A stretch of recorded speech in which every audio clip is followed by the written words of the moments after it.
బంగ్లాదేశ్‌లో తిరుగుబాటు అన్నటువంటిది పెద్ద ఎత్తున జరుగుతుదా? 13వ తారీఖుకి డెడ్‌లైన్.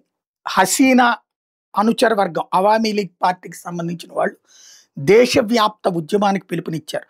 హసీనా పార్టీని నిషేధించడం, హసీనాని దేశంలో రాకుండా నిషేధించడం, అరెస్ట్ కావాలని చెప్పి ఆదేశించడం, హసీనా మీద తప్పుడు కేసులు పెట్టడం, వీటన్నిటికీ వ్యతిరేకంగా అంటే ఒక పార్టీని అధికారంలో 2/3 మెజారిటీలో వచ్చినటువంటి పార్టీని కేవలం సుప్రీంకోర్టు జడ్జిల్ని అడ్డం పెట్టి, లేకపోతే అక్కడ ఉన్నటువంటి సైన్యాన్ని అడ్డం పెట్టి తొక్కేస్తున్నటువంటి వేళ, రాబోయేటటువంటి రోజుల్లో ఈ అవామీ లీగ్ వ్యతిరేక శక్తులని ప్రోత్సహిస్తున్నటువంటి వేళ, తిరగబడుతున్నటువంటి అవామీ లీగ్ వాళ్ళు ఆల్రెడీ నిన్న యూనస్ టీం మీద నాటు బాంబులు వేయడం లాంటి చోటు చేసుకుంటే, ఇప్పుడు 13వ తారీఖున భారీ ఉద్యమానికి పిలుపునిచ్చారు.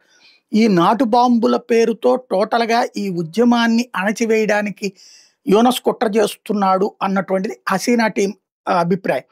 బట్ వీళ్ళే అరాచకాలు చేస్తున్నారు దానికి అన్నటువంటి ప్రచారాన్ని చేసుకొస్తున్నాడు యూనస్.